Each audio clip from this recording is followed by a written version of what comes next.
What's up, y'all? I hope you're all good and in good spirits. Today, I'm going to elaborate on what's a real one. I remember someone bringing that question up on their platform. I think it was Cholo Trucker. And I said, a real one is someone who will tell you the truth. And that's what today's video is about. I think I'm going to change real one with someone who will tell you the truth. And someone who will tell you the truth, by Nietzsche's philosophical definition, is the higher man.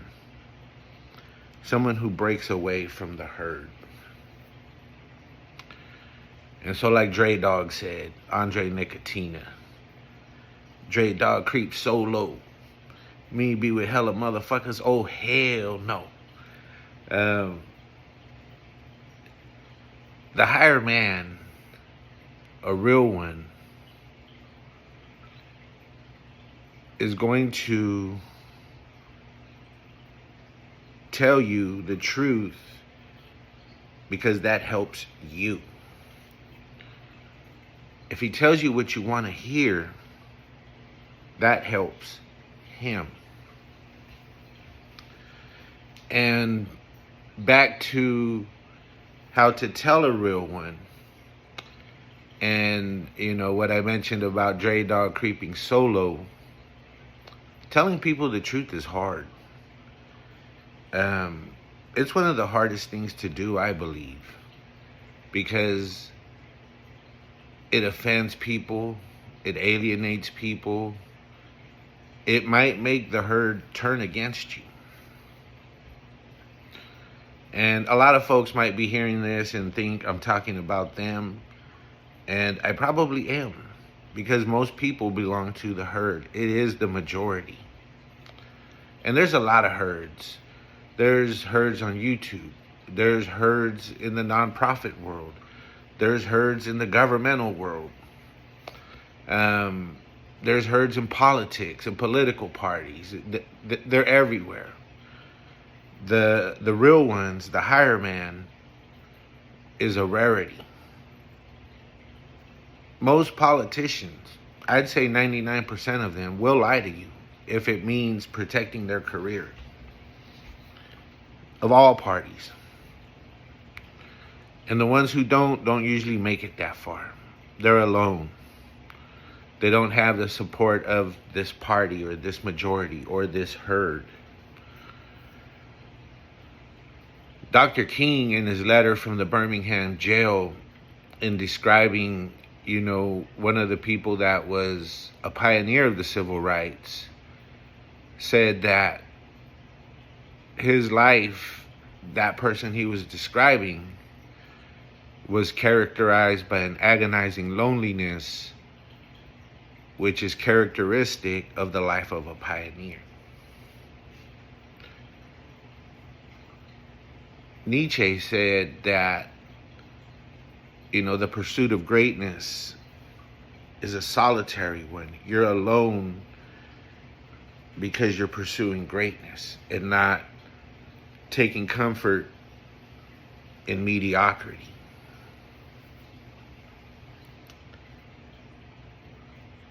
And so it's hard, and there are people who are capable of rising above the herd, who are seduced by that comfort that they would find in mediocrity and belonging to the herd. It's safe there. But the herd, they're jealous of the ones that are real. And they try to bring them down by imposing a morality that people subscribe to and adhere to out of fear of being alone. They want that comfort. Pink Floyd said, Did they get you to trade your heroes for ghosts, Kodak? And did you exchange cold comfort for change? The walk-on part of a war for a lead role in a cage. And, you know, that's what people want, a lead role in a cage. It's comforting. Might be a gold cage with all the fucking trimmings. And it's comfortable there. But they might achieve more by choosing the walk-on part of a war, where they choose to go to war for a cause they believe in. And so that's, I think, one way to tell a real one. They're beyond the praise and criticism of the herd. You know, that can't get to them. They're sure of who they are. They're confident of the future. They know the future because they are the future.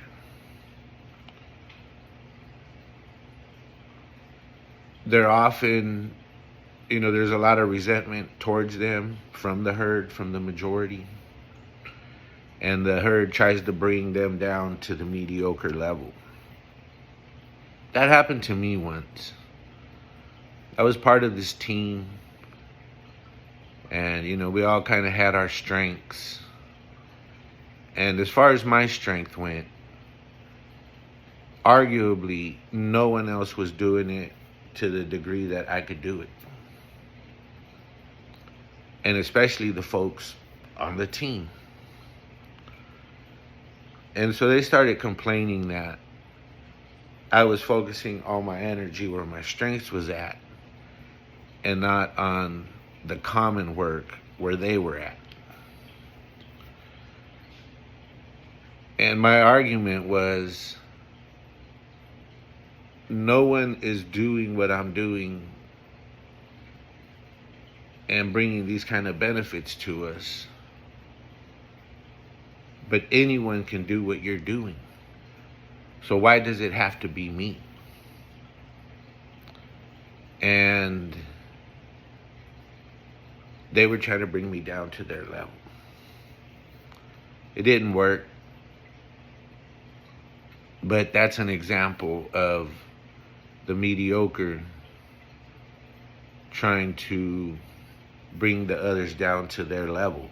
And the truth is that, you know, when I left that team because of that, even people that I've been highly critical of and called out said, hey, man, you want me to speak up for you? I'm cool. And that was, to me, that meant a lot. And it meant a lot that people that I said, I can't fuck with you guys no more, you know, still said later, hey, man, you left a legacy that made shit better to this day. So that just reinforces that I was right to not be part of the herd in that situation. And, you know, this video today, my audience, I do think about who my audience is, because it does change. You know, sometimes it's folks that are, you know, disadvantaged and being further disadvantaged by political decisions, who don't know that. And so I'll try to share that with them. I think today the message is to those people out there that are part of the herd with the potential to rise above it, to give it some thought, you know, and to recognize that there is a solitude to that decision. You know, even like folks who like are all about getting power. when you look at the people who have been the most powerful in the world, who have shaped the world, for good or bad, they were all they had lives of solitude, to varying degrees. You know, I mean, even if they were partying and womanizing and kicking it and around people, they were still alone. They didn't trust others sometimes. And so they didn't see themselves as part of the herd. And I'll post a link in the description to a video that elaborates on the philosophical aspects of it much better than I could. And so if you think you got that potential to break away from the crowd and swimming in a sea of mediocrity to being great, then I hope that video inspires you. Much love. Have a good one.